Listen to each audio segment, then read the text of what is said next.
Welcome everybody. Give the podcast calling the Audible. Yeah, God forbid. It wasn't your nephew. My stepnephew. Because we just started. Eagle is tired. Right. So before we jump into our new segment, the rapid fire, it's not really a new segment because it's only one time. So we'll dive into our weekly highlights. What caught your attention this week? Third time. What caught my attention this week was, like Chapman mentioned before we aired, there's two blowouts, two shutouts this week. Ghost losing to... more money, less TDs. More money, less TDs, very surprising to me. And Magic City stomping on get on deck. That's not so surprising. Not surprised. They Ghost being shut out by more money, less TDs is actually pretty surprising. A shutout is surprising. A win like this isn't really that surprising. A win, okay, but Eagle has 34 to nothing. 34-0. Yeah, I played against Mo Money. The quarterback change makes such a difference on their team. I mean, they're brand new in terms of a roster at that point. The first few games where they got killed and couldn't cut up points is completely irrelevant at this point because the new quarterback is going to revolutionize the entire offense of that team. But they It have took him good a few players, games to get into it, but yeah, they have good pieces. Their defense wasn't bad. It's just their offense was horrifying. I'm a fan. You're a fan? What I'm a fan of is the way Justice League handled themselves against Blue Devils this week. See that segue right there? Yeah, sure. What segue? It was actually pretty good. Segue? No, Justice League dealt Blue Devils a loss, 26-18. League over... Blue Devils? Yeah. I don't. No? You prefer Gianfranco over like Dachau? I would take this game 9 out of 10 times. I'd give it to the Blue Devils. It's not necessarily Gianfranco. It's his cast around him and Interesting. his cast around him. Paiman's a huge piece. Julien Paiement is the main reason why I say that. But not to take anything away from Justice League, they played a great game against a decent team. They kind of found their identity now, and I still think that no matter who they play in the playoffs, they lose in the first round. But it looks like they're going to get into the playoffs. I didn't think they would at the beginning of the season. Speaking of playoffs, this game looked like a playoff when Dabs played 2.5 Dabs played All Blacks this week. The first half of the game was pretty good. All Blacks looked ready to go. Poulin Rio now behind center instead of Anthony Lapointe. They made the official switch at center. Yeah. Poulin Rio has a great arm. Mm-hmm. His reads are not quite there yet, but he needs a little bit of time. I think it's the second and third game of his career, so he needs a little bit of time. But he scored a fantastic touchdown to Emile Amiot. It looked like a Div 1 play. Emile Amiot went up a seam from the wide. It hit him in stride, right over the DB. Caught it, kept running, never lost his speed. 40 bomb. It was not surprised. It was something special. We spoke about All Blacks this season as a tackle first team. They play tackle, and you can tell they run their routes very well. They're crisp, they're athletic, they're fast, they're smart guys.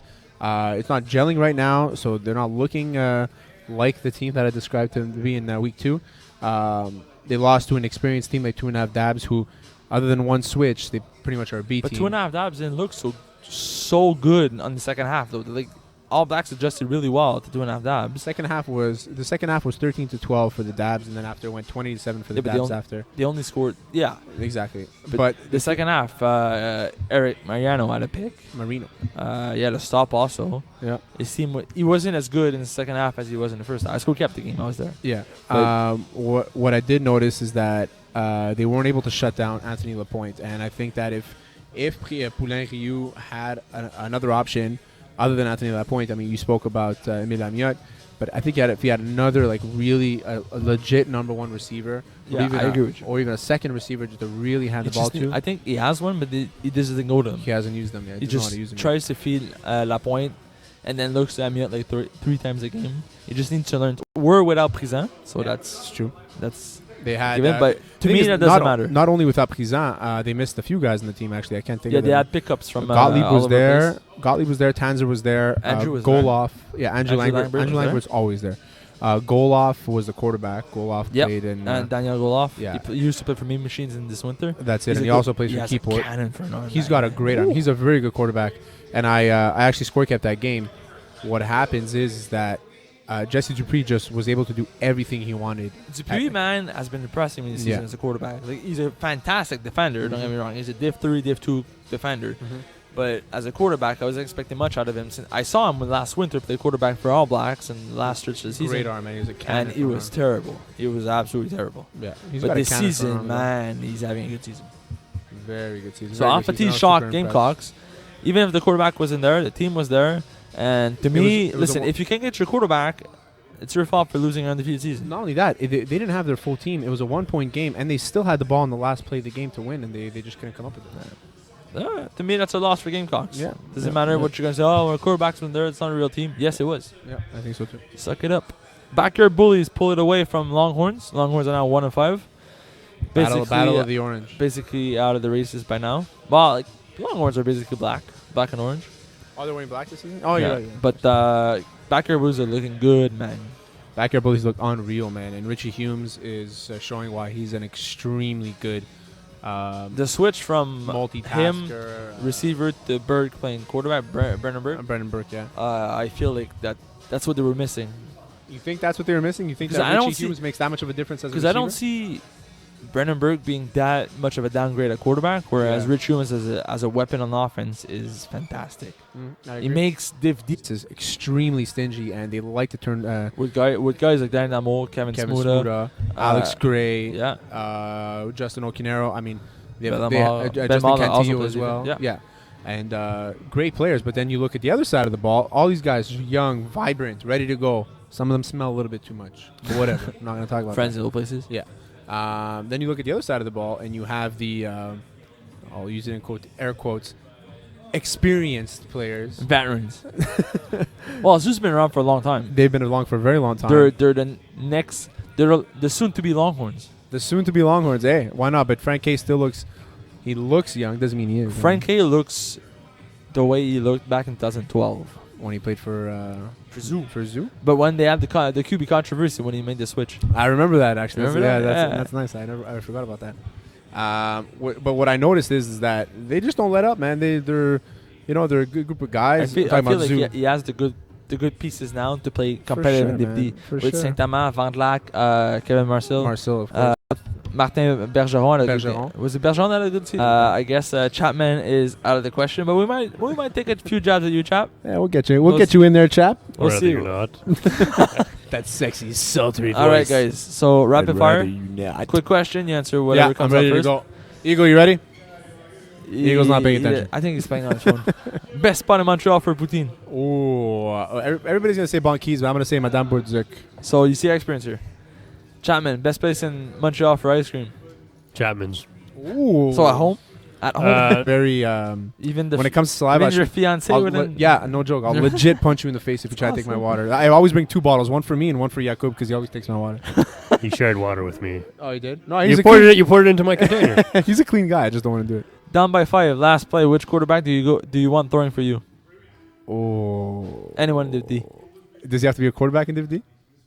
Or can he be an uneligible quarterback in Div D? No, the quarterback in Div D. He has to be an active quarterback in Div D. So much for rapid fire. I'm going to say ice in his veins, Jonah Cohen. Okay. Over under 20 picks for Alex Godet. Under. Ryan Carouf. Over. Alexis Labonte. Over. Over under 1 winless team this season. We currently have Temsai and Get on Deck. Over 1 win, so basically... Are there any of these two? Temsai is going to pull off a win, Get on Deck, inconsistent rosters, nobody to play, nobody to throw the ball. So they're not going to make it. Under? Yeah. Under. Will Prestige Worldwide remain our only undefeated team? No, they're going to lose. Bigger chances of being a dark horse team, Sabre FSC or Ghosts? Bigger chances? Yes. St. Anne de Bellevue Rugby Football Club, for sure. Ghosts are not a playoff team. I haven't seen that. Over under 50 touchdowns for Jonah Cohen. What's he at now? 28? Yes. No, 31, I think. 31 now? I'm going to say over. Jordan Prison from Gamecocks. Yeah, he's at 28.5. Under. Brennan Burke from Backyard Bullies. Under. Jeff Rosenblatt. Under. And Frank K. How much is he at? He's 23 now. He's at 27. 27. Or he's close to 30. Frank K, I got to look at his schedule, but he's not a guy that puts up those kinds of numbers, so I'll say under. Best jerseys in Division D belongs to? Frosty Brownson. Really? Your own team? Actually, no. It sucks that he couldn't wear them this week, but I've always liked the Junkyard Dogs uniform. Yeah. And Chapman. What? Best jersey in Division D? I have no idea what the jerseys are. Well, whoever's not wearing don't pennies. You play, you don't. He doesn't play in D. Doesn't. Oh, you do I do play in D. Yeah, but I don't. Unbelievable, man. I'm gonna go fucking Record if I see a loss that happens this year, it's not going to be against them, but I would like to see. Prestige Worldwide has probably the best offense in the division, and they have a defense that is much better than advertised. In the first 5 games, they got 13 picks. with 6 different DBs, so everybody's doing work. Yeah. They have 4 guys rushing, and they all have 2 or more sacks. It's Crazy. ridiculous. You want remaining schedule? Yes. Yeah. So they're playing the 2.5 Dabs. Yeah. Mhm. There's NDC, Okay. Okay. the Longhorns, Okay. and Fuzzy Kittens. Oh man, 10-0. They're only lost. Well, listen. If they I'll retract if they my win previous this week, statement. if they go 7-0, 10-0. they're going 10-0. They're going 10-0. So Dabs, don't make me look like an idiot because I said they would lose one more game when you're in our rapid fire. So I could see let's go Dabs Dabs. Win this game. winning this game. Yeah, for sure. I could see it because Prestige Royale right now, like in French we call it on the nuage. So I'm guessing it's on the cloud, but I don't see it in French. You know what's funny is that I was at Brassard this week, and Jonah Cohen yelled at me from the game. What? Yelled at me and he said, "Maybe now you're going to talk about us." And Well, we without just- even talking to you about what was going to be on the thing, We do not. is that we spoke about Prestige Royale a lot today. We had spoke about them all year. We spoke about Jonah a little bit. Well, to be fair, we rotated a lot. We'd speak about different teams every Yeah, week. which is what we and want to do, and we want to focus on the Yep. better teams, right? So if we haven't talked about you in the last few weeks, How can we your not time's talk up. about Paul the Mustache Santash though? Paul the Mustache and Tash, Or Joe? Can't think of a nickname. Cano. Joe yeah, Mono no? come back, you know. Yeah, there you go. Joe Gi- Dab Cano. He gave a shit at the finals last winter. He called him Kano instead of Kano. Oh, it's Kano. Yeah, it's Kano, like the Mortal Kombat. Is it actually Kano? I heard it Yes. was Kano. No, Well, that's I what mean, Jim said. I think He, the proper. he told us it was Kano. He's like, his mom was watching the podcast. Like, who is this Joseph Kano guy? And Pete's why does like, he have the well, same I thought name it as was you? Kano, but it's Kano. I blame GM for this. Yeah. I Well, said obviously. Kano. Me too. So last game on the docket, Frosty Bronson Oh, look against at Alpha Tees. Alpha Tees has been on a roll. Bronson's actually won last week. that. Smash. About time. Now back One- at one- 500. One man show though. One man show. James Nowakowski ran all over the defense. All over. Is that the way Bronson's win when James run? Yes, absolutely. Really? Yeah. Like you guys are not gonna win if he throws. No, we can. We have one if he just if He didn't threw run. for 112 yards, but he ran for 95. 95. Well, you can't stop it. Why not do it? Right? Not. Why not Agreed, go for it? 100%. If you can't stop the run, go for it It's every not second like down. we won 33-19. It's not like he scored every touchdown. But you know what I you're mean? but you're also a receiver. I scored a touchdown. Every time he runs, it's a pass away from you. Yeah, but I'm not selfish. I'd rather win the game. Nice guy. Chapman Chapman win doesn't the think that game. way. I'd rather win the game than Chapman's shake like, if you don't target me, this is boring. I don't even play offense. So get off. So get off my case. I'd rather win the game, shake your hand at the end of the game, and then call it a day. Ooh, shots fired. Boom. Alpha Tees. They Um, have more than one guy. This roster is ridiculous. yeah. They have guys like Marc-Antoine Vallée, He bothers me a bit. Mathieu Houle, Georges Mathieu Houle. Levoyer. Man, Mathieu Hull, I'm going to tell you something about this kid. I've never seen a kid so big, run so fast, run such good routes with such good hands. He's so underrated. I've watched him play so many times, and he is unfreaking real, man. So Mathieu is the real deal. Man, and he doesn't get the balls. Because we talk about Georges Lee because of course, he played with me before. But George is a beast. A as lot of well, but- guys know him because he's been rocking Division D for a long time. And Marc-Antoine Vallée, as much as his face bothers me, it's just He's a good player, man. a very good player. So- And Mathieu, man, I freak out over this kid.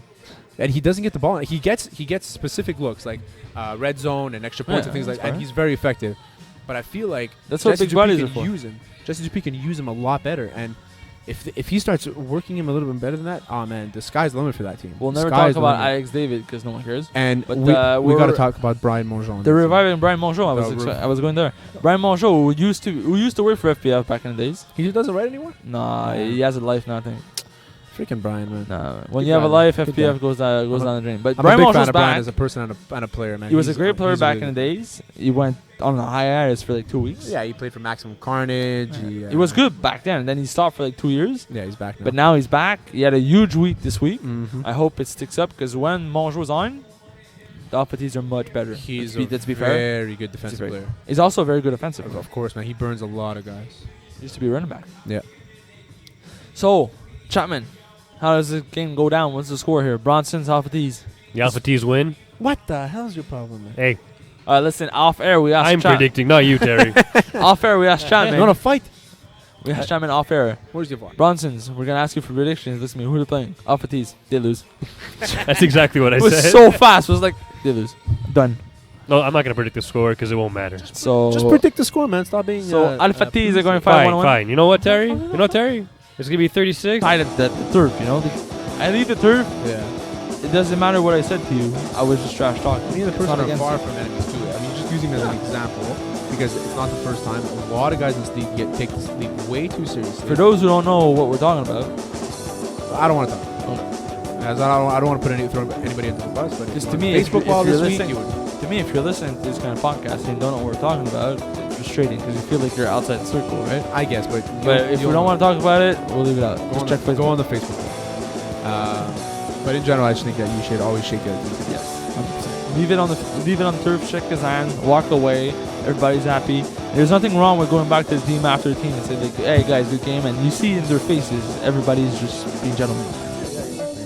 So, on that note, Sad. say, Let's eat.